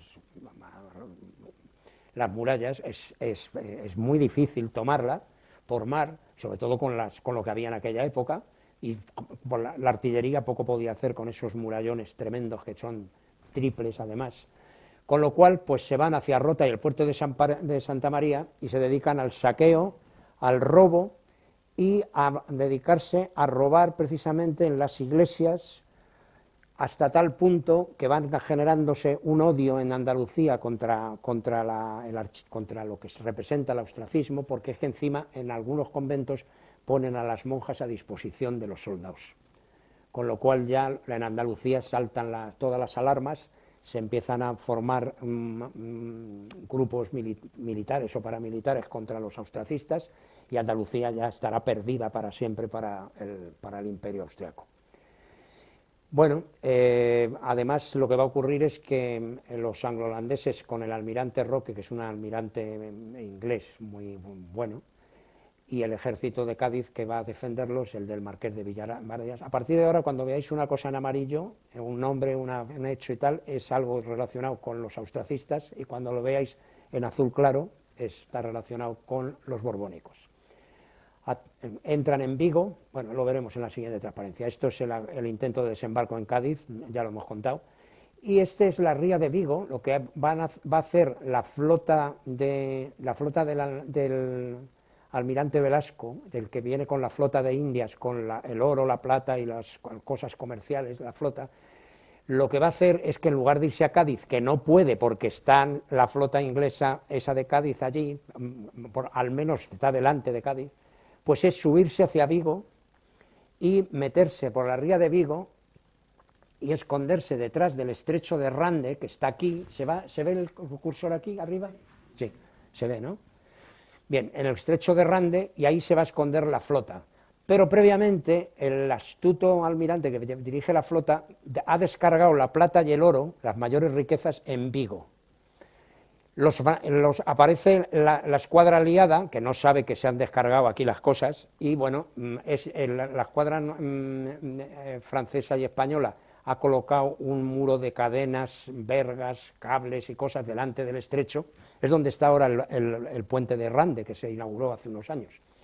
Bien, pues lo ha colocado ahí creyendo que con eso podía frenar a la escuadra anglo-holandesa. No lo pueden, porque entra y destroza absolutamente toda la escuadra española y francesa que hay aquí, escondida, la destroza absolutamente, y ante su sorpresa pues no encuentran ni el oro y la plata, ni lo van a encontrar. Además, en la zona costera de la ría hay artillería española que está a los barcos de anglo-holandeses, los está machacando constantemente de aquí, total que finalmente, ante la situación, se retiran. Y así termina la aventura de Vigo. Vamos a ver la primera campaña portuguesa, es importante porque va a ser la consecuencia de muchas otras cosas. ¿Se ven bien las rayitas? Bien, la estrategia austracista es que ha llegado el almirante Roque con el archiduque Carlos embarcado, ha desembarcado en Lisboa y va a lanzar dos ejércitos, uno dirigido por el Marqués das Minas, que va a intentar tomar Ciudad Rodrigo para después seguir avanzando como sea. Por otro lado, va a lanzar una al Schomberg, al alemán Schomberg, que es otro mariscal de campo, lo va a lanzar hacia Badajoz. Es decir, estas dos rayas verdes son la idea que tienen de lo que van a hacer. Pero Felipe V y el duque de Berwick, que ya hablaremos mucho de él, conocen el asunto de lo que se está fraguando, y previamente a eso, ya en mayo, han mandado un ejército que se aposenta en Alcántara, en la frontera de Portugal, y la idea del duque de Berwick es que por un lado del río, por la derecha, parta una parte del ejército, y por la izquierda, con esta línea de puntos, parta el marqués de Tilly, el príncipe de Tilly, mejor dicho, que es un militar belga, para tomar Porto Alegre, y desde Porto Alegre saltar a Abrantes, y desde Abrantes a Lisboa y tomarlo. Esa es la idea, pero la cosa falla porque el amigo Tilly se va a este pueblo de aquí que se llama Arronches para tratar de cubrir su retirada antes de ir a Porto Alegre, consecuencia de lo cual pierden la iniciativa, y lo que se va a producir va a ser los dos intentos de la estrategia austriaca. ¿Qué es lo que ocurre? Pues que finalmente Felipe V va a tenerse que, se detienen las operaciones y Felipe V regresa en julio con el ejército hacia Madrid. Pero los austracistas son también muy listos. Al mismo tiempo que han hecho esto y han distraído a las tropas borbónicas, se van a ir hacia Cataluña con una escuadra, con la mayoría de la escuadra hacia Cataluña, para separar Francia de España. En desencadenar una ofensiva en Flandes, donde están las tropas de Luis XIV, y al mismo tiempo Portugal lanzarse hacia Madrid, desde Portugal, y el duque de Saboya al sur de Francia, con objeto de cortarlo todo. Es decir, que la cosa se pone un poco fea para Felipe V, que no sé qué hora es, bueno, no vamos muy mal. Se va a producir en esto algo que a los españoles nos duele bastante, pero así se produjo, la toma de Gibraltar y la batalla naval de Banar.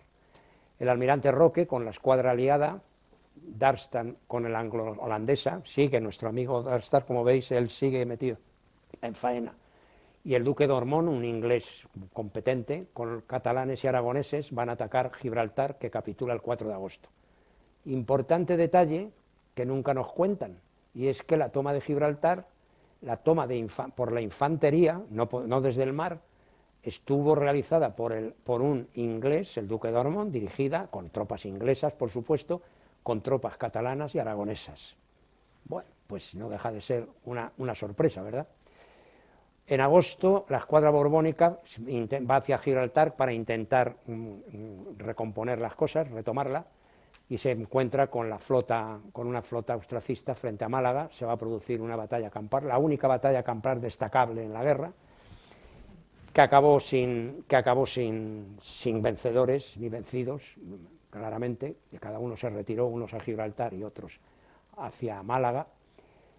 Y en septiembre de ese mismo año, 1704, fracasa el contraataque borbónico sobre Gibraltar. Tampoco se pudo recuperar, y la consecuencia es la conquista definitiva de Gibraltar, y además el desembarco de un contingente enorme anglo-holandés que va a intervenir ya a partir de ahora en la guerra, en el año 5, al mando del conde de Peterborough, un británico competente. Ahí hay un cuadro de Ferrer Dalmau a la derecha, donde que pintó al último gobernador de Gibraltar, Diego de Salinas, bueno, cabizbajo por lo que acaba de perder.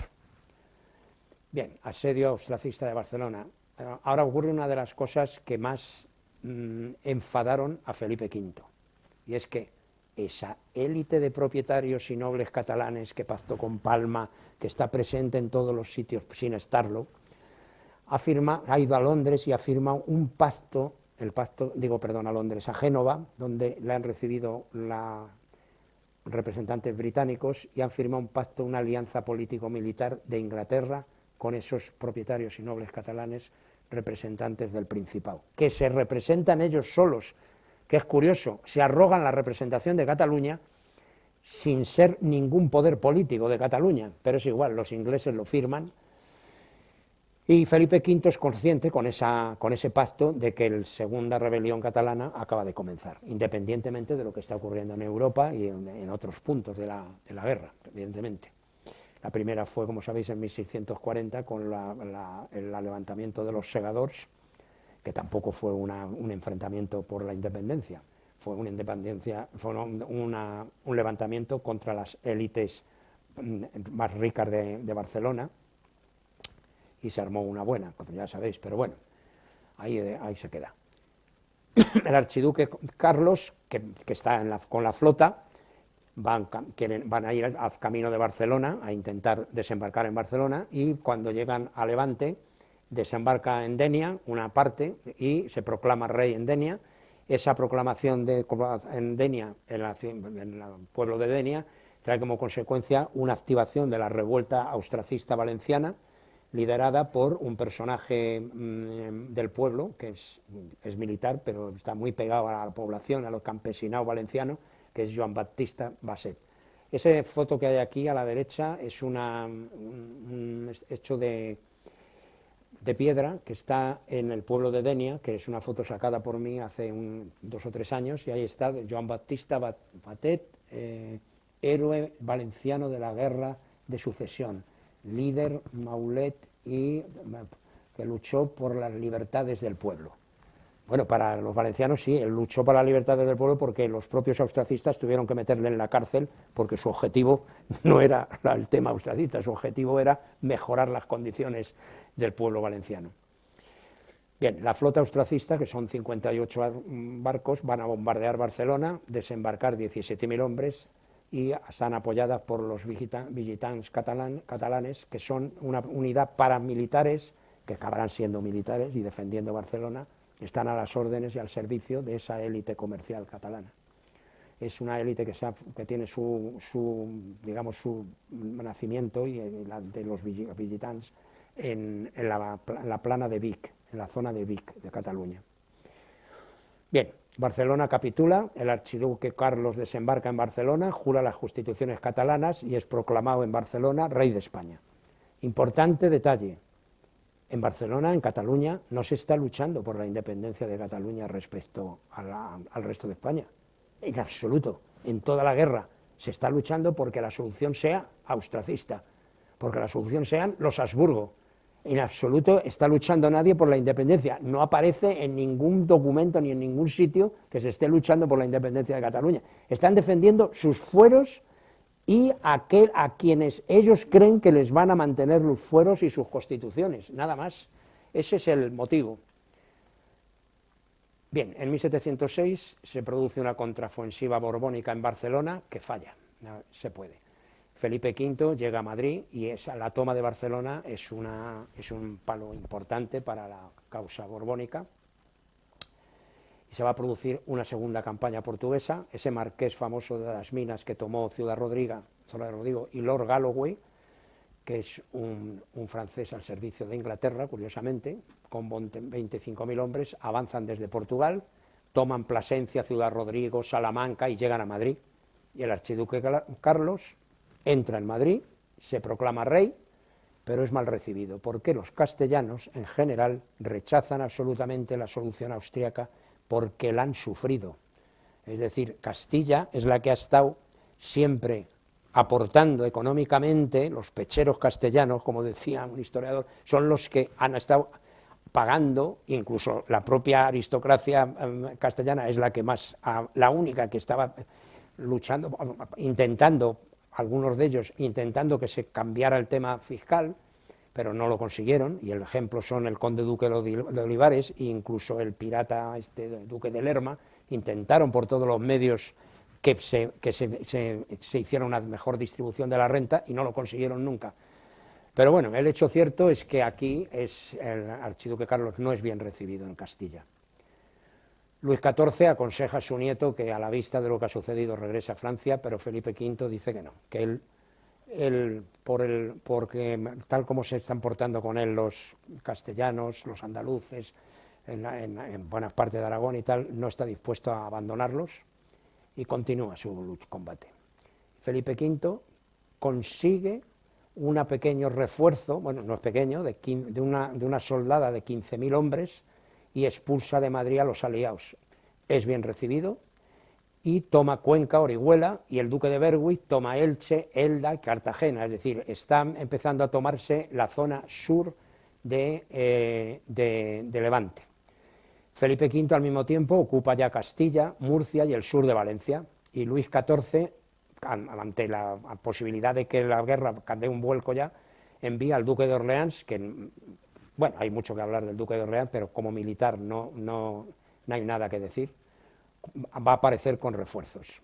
En abril del 1707, el general Das Minas, austracista, va a avanzar desde el pueblo de Yecla, de Murcia, hacia Montealegre y posteriormente a Villena, y van a ir avanzando, y los felipistas van a intentar ir moviéndose de manera que para retrasar lo más posible un choque que está ya cantado. Es decir, es un choque en donde se va a dirimir prácticamente la toma de la zona valenciana, y se va a producir en los llanos de Almansa, en Castilla-León. La batalla de Almansa es muy curioso porque está formada, los combatientes son 25.000 hispanos franceses al mando de un inglés al servicio de Francia, el duque de Berwick. Van a acabar derrotando por completo al ejército austriacista mandado por un francés al servicio de Inglaterra, Lord Galloway. O sea que los mariscales y los generales estaban en esa época pues como Messi y Ronaldo, se cambiaban de equipo. Bien, pues Almansa va a ser catastrófica para el bando austracista, 6.000 muertos y unos 10.000 prisioneros, 2.500 bajas los borbónicos. Las tropas de Felipe V van a hacer prisioneros, eso fue lo más importante, 5 tenientes generales, 7 brigadiers, 25 coroneles y numerosos oficiales, 100 estandartes, banderas, 24 piezas de artillería y 300 carros de municiones. Eso es lo que sé, absolutamente arrasados. Y como me imagino que querréis conocer la batalla de Almansa, pues os he hecho un pequeño montaje de un vídeo de 6 minutos para yo descansar, ese es otro objetivo, para que veáis un poco con un cierto detalle todo lo que ha podido hacer aquí. Está cogido de internet de un sitio que, bueno, es más largo, es más extenso, pero yo he hecho un montaje de 6 minutos.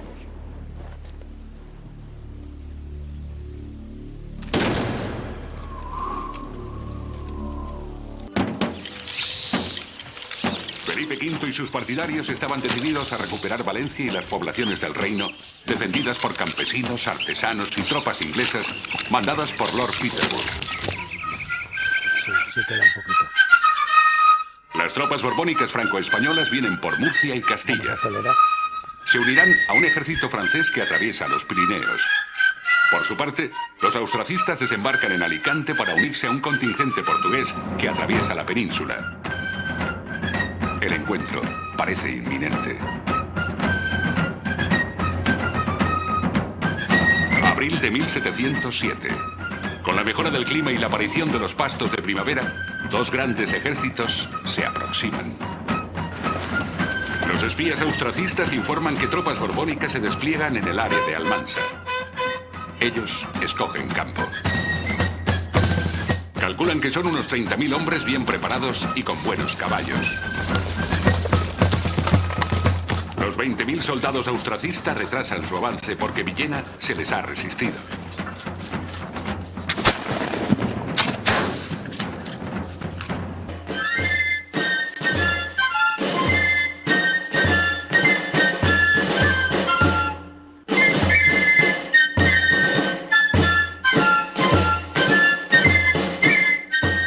Los austracistas llegan a la llanura de Almansa. Están cansados. Las columnas entran en posición. Todo recuerda a una gran coreografía. Al flanco derecho, portugueses, holandeses y protestantes franceses. Al izquierdo, ingleses. La infantería en el centro. Estos son los borbones. Para intentar compensar la inferioridad numérica, en las alas se intercala infantería con caballería. Posiblemente una de las causas de la derrota. Los Las azules son los banderas y borbones. estandartes se sitúan delante de los oficiales. La caballería está a punto. Los dos gigantes se observan.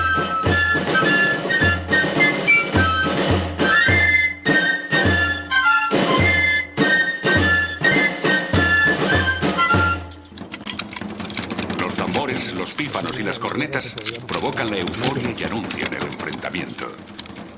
La artillería inicia el ritual. Creo que sí. A un primer ataque de la caballería austracista, los jinetes borbónicos contraatacan. Avanzan hasta que pasan por un corredor que han formado los infantes aliados. Ahora se produce uno de los momentos más tensos e inquietantes que tiene un soldado de infantería de hace 300 años. Disparar. Preparar un fusil para disparar costaba 1 minuto.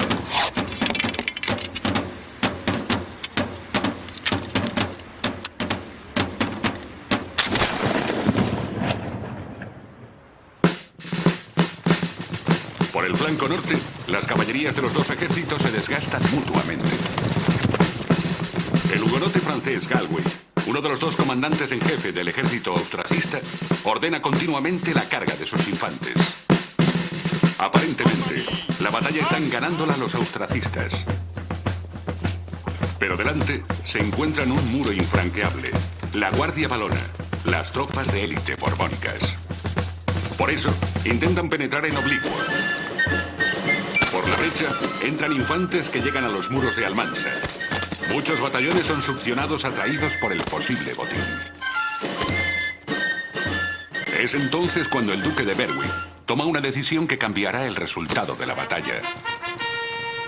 Envía la caballería de reserva y los dragones a eliminar los infantes austracistas que se han quedado encerrados junto a las murallas. Dentro de la bolsa se quedarán encerrados miles de infantes austracistas que serán pasados a cuchillo.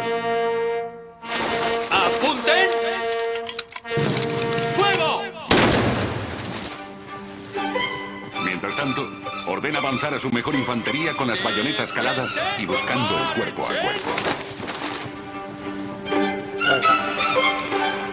Lo voy a parar porque ya podéis imaginar que a partir de ahí se ha terminado la batalla. O sea, se retiran y desaparecen claramente del combate. La batalla de Almansa, bueno, pues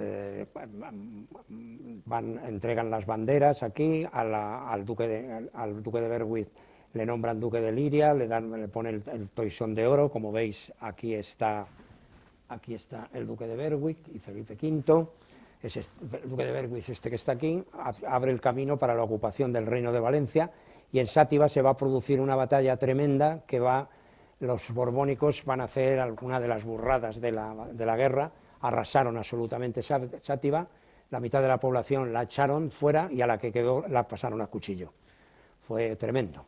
Entonces, bueno, el hecho cierto es que en Sátiva, bueno, ahora es una pequeña broma que he puesto, aquí tenéis a 3 madrileños que fueron al Museo de Sátiva hace 4 años, uno de ellos ya no está, desafortunadamente. Y sí, efectivamente, en Sátiva el cuadro de Felipe V está puesto boca abajo, como castigo por lo que había hecho Felipe V. Y bueno, nosotros decidimos, lo que pasa es que es en broma, evidentemente decidimos ponerlo derecho, porque nos parecía un poco feo, pero vamos, es una pequeña broma de ordenador. Sí, está boca abajo, es tremendo. Estuvimos hablando con uno de los, bueno, y comimos con él del museo, y sí, tienen un recuerdo, incluso tienen un monumento que es claramente contrario a Felipe V, y un monumento allí en el propio Sátiva. Lo tienen muy clavado. Bueno, el avance borbónico, voy a resumir porque estamos mal de tiempo. Los borbónicos van a tomar Denia, Alicante, Luis XIV tiene problemas en Europa y empieza a retirar tropas, tiene miedo de que la cosa acabe mal, pero Felipe V dice que va a continuar, ante la actitud de su hijo y de su nieto y las presiones que tiene, pues Luis XIV va a formar otros 5 ejércitos con destino a distintos puntos de Europa y a Cataluña, y Felipe V va a recibir refuerzos.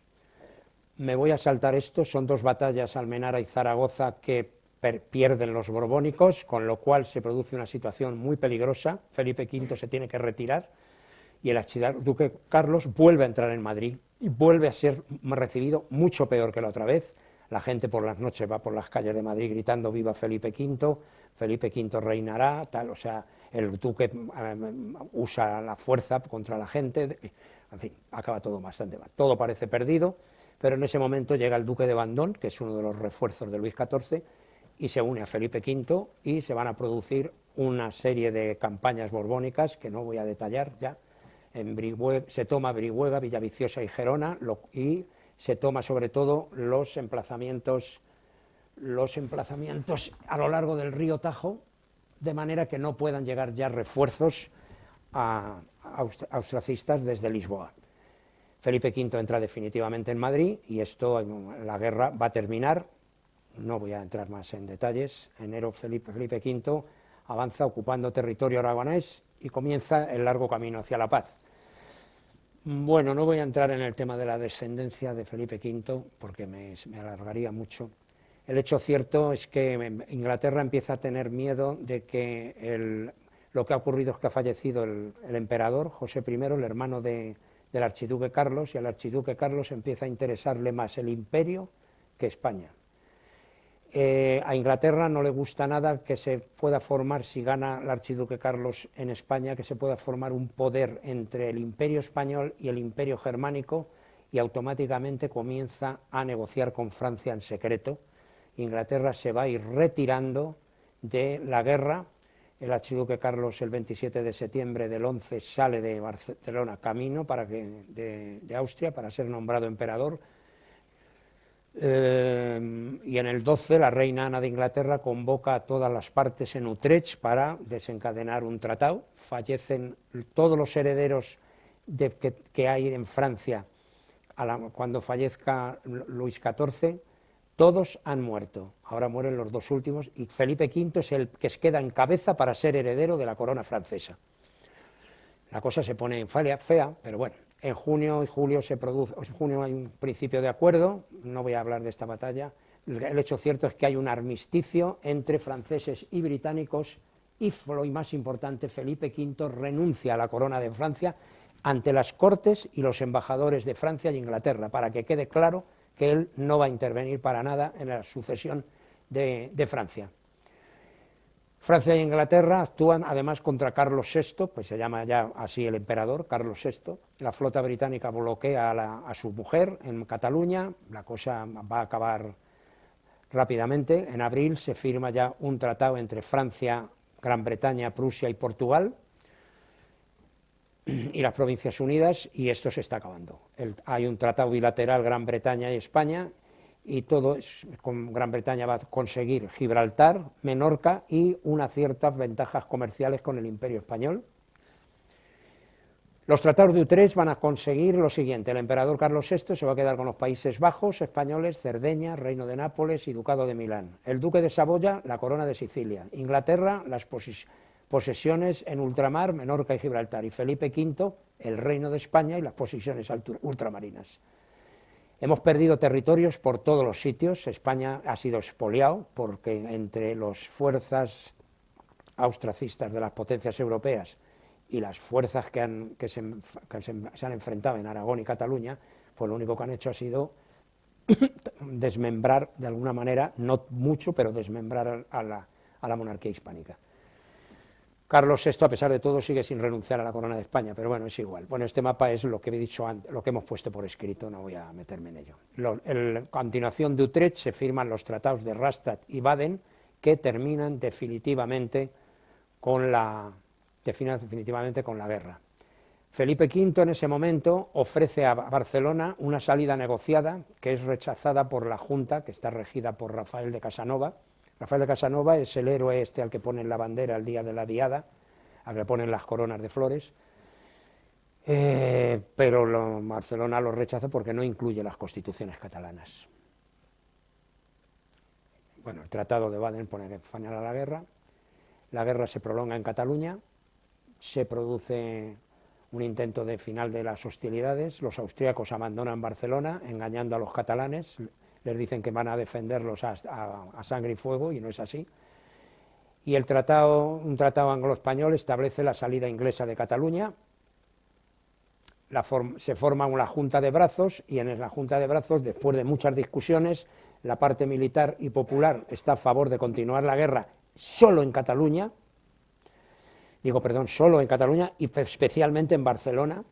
Bueno, y los eclesiásticos, el brazo militar eclesiástico se abstiene, con lo cual queda publicada la continuación de la guerra por la Generalitat, y esa decisión es otra de las cosas que más enfada a Felipe V, lo considera una declaración de guerra. El mando catalán se va a poner el Antonio de Villarroel, que es un militar muy competente, que va a reforzar las defensas, etcétera. Bueno, el Consejo de Cent también se une a la defensa de Barcelona. Se les vuelve a dar una oferta de capitulación honrosa, es el duque de Popoli, que es el que está rodeando con las tropas Barcelona. No voy a contar los defensores y sitiadores. Este es el mapa de Barcelona. Ahí está Barcelona con sus murallas. No veo, estas son las murallas. Fijaros bien en esto porque lo voy a nombrar luego.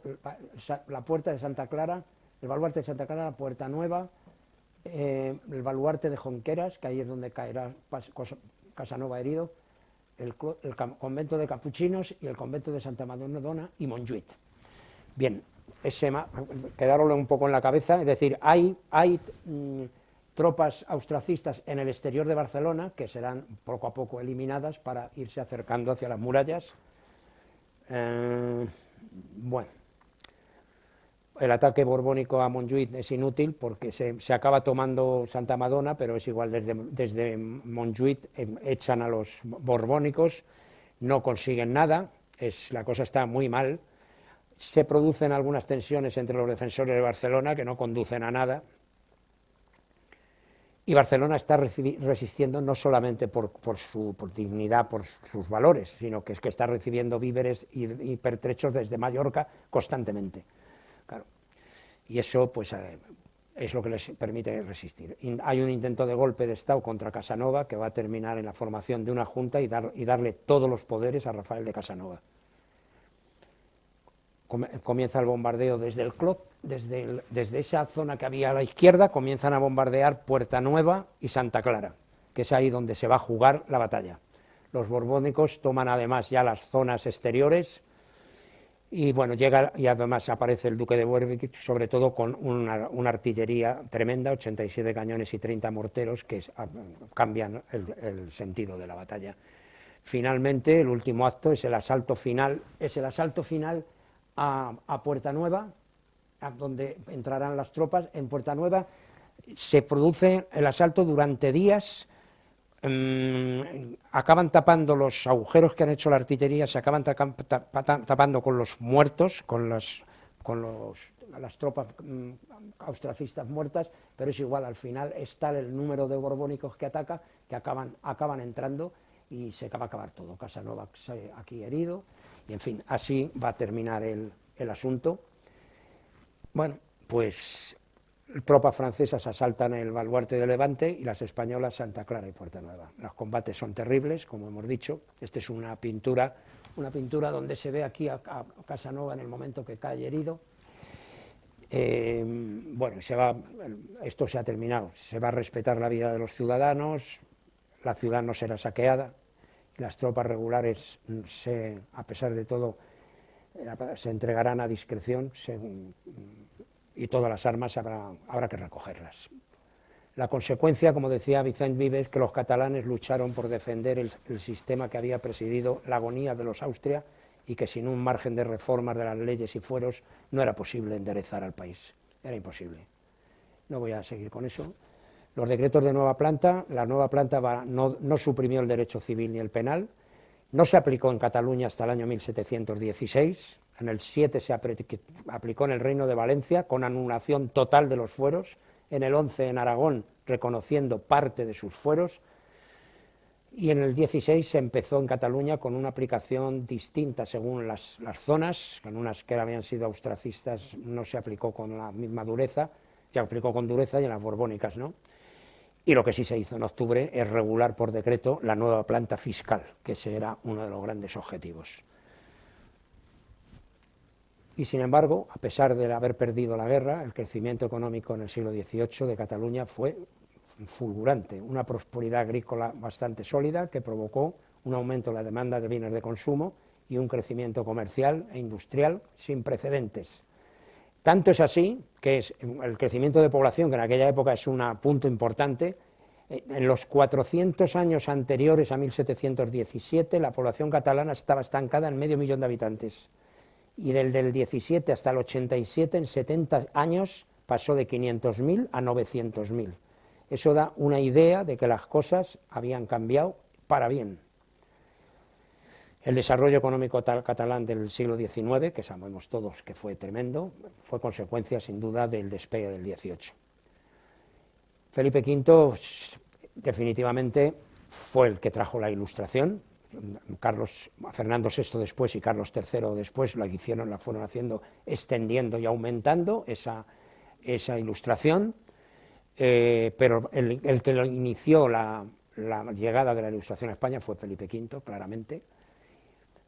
Todas estas listas de cosas, la Real Academia de la Lengua, es la época de Felipe V, todas ellas, si la Real Academia de la Historia, de Médica Matritense, Academia de Bellas Artes, la de Matemáticas de Barcelona, etcétera, etcétera, restauración del Palacio de Madrid, de Aranjuez, del licenciado, el Palacio Real de la Granja lo construyó Isabel de Farnesio, y así sucesivamente, el Centro Industrial de Nuevo Bazán, etcétera, etcétera, etcétera, etcétera. No está mal para un rey que reinó 46 años. Se aplicó a fondo con la Ilustración, sin duda ninguna. Las conclusiones, para acabar, partidarios de los Austrias habían intentado continuar con los métodos de los Austrias sin ellos y provocaron una guerra, ni más ni menos. Al llegar a España, que no se olvide nunca que Felipe V convocó las Cortes y juró constituciones, privilegios y costumbres de Cataluña. Y lo que empezó con un conflicto dinástico, pues se cargó de otras cosas que pero nunca se advirtió que Aragón tratara de desligarse de Castilla y romper el país, romper la monarquía hispánica. En la paz de Utrecht, Inglaterra fue la más beneficiada, sin duda ninguna. Francia sufrió un empobrecimiento tremendo, porque Luis XIV estaba en todos los sitios, y España perdió muchos territorios. Inglaterra y Austria abandonaron a Cataluña, y el archiduque estaba más interesado en la corona imperial. Y el resultado final, pues a pesar de la oposición inicial de la corona de Aragón y de la guerra de sucesión, Felipe V recondujo la situación con ministros competentes y reconstruyó, sobre todo, lo más importante, la Real Hacienda, parcialmente el ejército y parcialmente la Armada, que tuvo que continuar haciendo Fernando VI y Carlos III, pero su mayor éxito fue la centralización y unificación administrativa y sobre todo la creación de un Estado moderno para lo que era la modernidad entonces, que no era la de los austrias ni muchísimo menos. Y con eso he terminado. He hecho lo posible. Gracias. He hecho lo posible por acortarlo. Creo que, aunque lo haya acelerado, se ha seguido. No ha habido una rotura. No. Es que yo soy muy pesado. No, por Dios. En la siguiente recortaré más antes de venir. Bueno, está estupendo. Bueno, abrimos una ronda de preguntas. Creo que posiblemente tengamos alguna. ¿Alguien se anima? ¿Algún comentario, pregunta? Animaros, sí. Yo me imagino una pregunta latente, que es la de las connotaciones de aquello y de lo de ahora. Hombre, yo la verdad es que no he parado de ver similitudes durante toda la exposición. No sé si... Sí, pero no es lo mismo. No, hombre, obviamente Es importante no es lo mismo, que aquí no se trataba de la independencia, nunca se lo plantearon. Lo que es verdaderamente increíble es que después de 300 años se haya usado esta guerra para montar un asunto que no estaba en la cabeza de nadie, más que de unos cuantos iluminados, porque realmente esta guerra no tiene nada que ver con la independencia. Sí tiene que ver la famosa Renascença catalana, que era un movimiento cultural casi de la época romántica, del siglo XIX. En la época de la Renascença sí se planteó ya una especie de nacionalismo catalán, tampoco con grandes batallas verbales, ni diplomáticas, ni de nada, como se ha planteado ahora, con la dureza que se ha planteado ahora. Pero a mí lo que me llama la atención, y desde luego a todo el mundo que estudia la guerra de sucesión, es ¿pero qué se celebra el día de la Diada? Porque Rafael de Casanova, ahora viene el descubrimiento, el Rafael de Casanova inicialmente fue de los que votó en contra de continuar la guerra en Barcelona, primeramente. Hombre, y de hecho yo he leído en las noticias que los descendientes actuales de Casanova están en contra de la celebración, con lo cual... No solamente eso, sino que la patraña de este asunto más grave, en mi opinión, es que Casanova se le retiraron todos sus privilegios y su hacienda, y entonces estaba herido, grave, se le dejó ir a vivir con su hijo a Sant Boi de Llobregat, y allí se recuperó, y al cabo de un par de años o así, se había declarado una amnistía en Cataluña del tema de bueno, un par de años no, un poco más, pero a Casanova le dejaron ejercer la abogacía en Barcelona 20 años más, hasta su fallecimiento. Es decir, prácticamente no estuvo detenido, no murió, estaba herido, se le dejó irse a recuperarse, ejerció la abogacía 20 años, murió tranquilamente en Sant Boi de Llobregat, y ahora le ponen una corona como un héroe. Pero vamos a ver, solamente tuvo una virtud, y es que fue coherente con sus ideas, y aun habiendo votado en contra de continuar, él se puso al frente de eso con Villarroel y defendió Barcelona. Era coherente con sus ideas, pues totalmente. O sea que tiene todo el respeto de cualquiera, o sea, porque también como respetamos a los defensores de Sagunto y de tal, aunque no tuvieran razón, pero es totalmente respetable. Pero a montar esta celebración y este lío... Hombre, eso a mí me recuerda, que además lo tendremos aquí en mayo, ya les anuncio que en mayo tendremos una conferencia sobre el tema, de cómo cuando Nelson atacó Tenerife, Sí. desobedeciendo las órdenes del almirantazgo, perdiendo un brazo y arruinando la flota inglesa, sin embargo, cuando llegó a Londres fue recibido como un héroe. Entonces, quizá la realidad no importa cuando se trata de construir un mito, ¿no? Construir un mito. Pues nada, sí. Aparte de darle las gracias por la espléndida conferencia que nos ha dado esta tarde, yo tengo siempre, de las incógnitas que he tenido, es cómo en tiempos de Felipe V, lógicamente, se recuperaron el reino de Nápoles y de Italia, pero Eso ¿cómo ya se con llevó? Carlos III.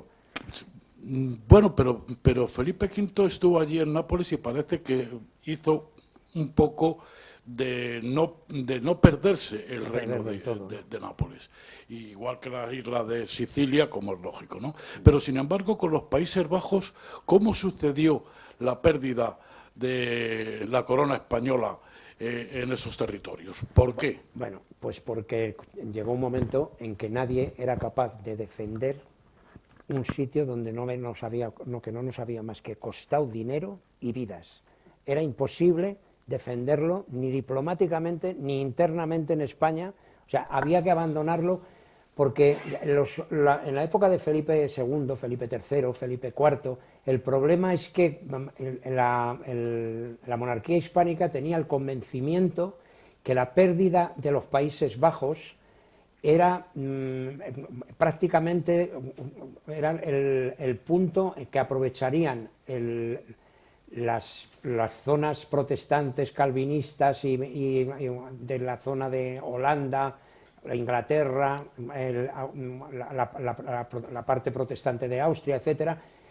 Al ver perder los Países Bajos, probablemente hubieran ido a más. Esa es la idea que tenía Felipe II, Felipe III y Felipe IV. Yo creo que en la época de Felipe II y Felipe III probablemente era cierto que perder los Países Bajos estaban actuando como una especie de sistema tampón, los Países Bajos españoles. Es decir, frenar a los holandeses era frenar a los holandeses y a los británicos. Entonces, yo tengo la idea de que eso ya, lo que ocurrió con Felipe IV es que ya empezaba a no ser defendible, porque y aquí ya pues acabamos perdiéndolo. No era defendible porque no había ningún motivo para continuar allí, porque fue uno de los agujeros negros de la economía de la monarquía hispánica. O sea, el conde duque de Olivares estaba horrorizado con lo que costaba lo de los Países Bajos, pero horrorizado. Pero bueno, y acordaros de lo del Camino Español. O sea, el Camino Español en la época de Felipe IV, eso es una cosa tremenda, el mayor hito de apoyo logístico de un ejército en la historia de la humanidad. O sea, no ha habido un caso igual de atravesarse 1.200 kilómetros, 10.000 tíos, o 5.000 o 4.000, atravesárselos en un mes y pico. O sea, era una cosa de locura aquello. Y entonces, bueno, pues la cantidad de dinero que costaba aquello llegó un momento en que empezó a no tener sentido. Entonces, de las pérdidas que hubo aquí, la de los Países Bajos es prácticamente yo creo que estaban deseando todos quitársela al medio. Lo que sí dolió fue perder la parte de Italia, eso sí, y sobre todo Gibraltar y Menorca. Eso fue muy doloroso. Por eso Felipe V, cuando hagamos la segunda conferencia, Felipe V no perdonó. Es decir, él tenía clavado como una espina los comportamientos individuales no de Cataluña en pleno, sino de esa élite comercial catalana, esas zonas de Valencia. Lo tenía clavado porque él estaba, bueno, no es él el que está convencido, los historiadores también, que ese empecinamiento arruinó a España. O sea, pero la arruinó territorialmente, sobre todo. Fue tremendo. Los ingleses estuvieron comerciando con el famoso asiento de negros y con el navío de permiso comerciando con las Indias españolas. La idea era que comerciaran 30 años. Lo que pasa es que antes de eso conseguimos acabar con el problema, pero era terrible. O sea, el Felipe V no los perdonó. Y en esa conferencia ya lo veréis cómo no los perdonó. Incluso en algunos casos se pasó de vueltas, por como dicen los jóvenes ahora. Hombre, yo no es por ser agorero, pero a la vista de la situación actual creo que al final ganaron los ingleses, porque Sí, claro. mira cómo ha quedado el Imperio Español. Sí, sí. Y mira el Imperio anglosajón. Claro. A partir de este momento, Inglaterra a partir de este momento había conseguido territorios y había conseguido favoritismo comercial y todo eso. Y cuando llegue la época de Carlos IV, conseguirá el dominio naval absoluto en el planeta Tierra. O sea, aquí ha ocupado territorio, o sea, ha ganado territorio, luego ha ganado la guerra terrestre, pero es que luego va a ganar la guerra del mar. Y luego financió la independencia de Hispanoamérica. Y luego, claro, y financió parte de la independencia de Hispanoamérica. Quizá creo que ahí está la diferencia, que Inglaterra persigue un objetivo durante toda la historia o durante muchos siglos. Sí, porque es una... Y aquí es una... No, pero es que aquí seguimos igual con pero el es que caínismo. aquí tenemos un problema histórico que no es de esta época. El problema histórico nuestro es el siglo XIX. Bueno, pero aquí ya apuntaba, por lo que se ve, ¿no? Sí, pero el siglo XIX es el problema, es el agujero negro. O sea, el siglo XIX, que yo es en lo que más me he incidido, es que no podía ser. O sea, las barbaridades que cuando ahora se habla de quién fue mejor rey, el otro, tal, no sé qué. Bueno, yo creo que Alfonso XIII es uno de los reyes más nefastos de Europa. O sea, fue la guerra de África, las cosas en las que nos metimos, pues es que no venían a cuento más que a nivel de negocio económico. O sea, es que no tenía ni sentido. O sea, cuando un Estado intenta entrar en una guerra por temas económicos, bueno, ya sabemos que casi todas las guerras son económicas, ¿vale? Pero es que aquí inventamos los beneficios económicos particulares y arrastramos a guerras a la juventud, cuando lo que se estaban defendiendo era el bolsillo de unos cuantos. O sea, que es terrible. Hombre, eso que es más que menos, yo creo que en casi todas las guerras, ¿no? Sí, las económicas son todas, eso está claro. Muy bien. Bueno, pues bastante interesante, ¿verdad? Yo creo que hemos pasado una tarde muy amena. Muchas gracias. Yo no me he aburrido tampoco. No, por supuesto. Y amenaza con más, ¿eh? Que viene la segunda parte. Sí, la segunda parte es muy bonita. Bueno, la segunda parte que en realidad ya hemos dado un recorrido por media historia de España ya con usted. Sí, con esto, con el siglo XIX que vimos. Hemos tenido Isabel II, siglo XIX, sí. Hemos tenido de todo. Pero la segunda parte de esto tiene mucho interés porque hay cosas que veremos que nadie es consciente que ocurrieron con Felipe V. Nos creemos que ocurrieron en otros momentos, ¿no? Es verdad. Bueno, pues nada, muchas gracias a todos y solamente recordar que tenemos, vamos a ver, el día 19, o sea, dentro de nada, la obra madrileña de Antonio Palacios en el contexto arquitectónico internacional a cargo de don David Rivera Gómez. Esto va a estar sensacional. Yo ya estoy viendo a todos los aficionados a Madrid aquí, así que aquí les espero. Hasta la próxima.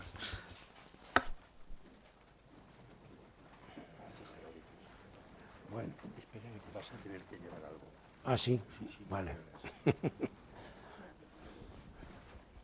Muchas gracias. Nada. Porque además lo documentado que está...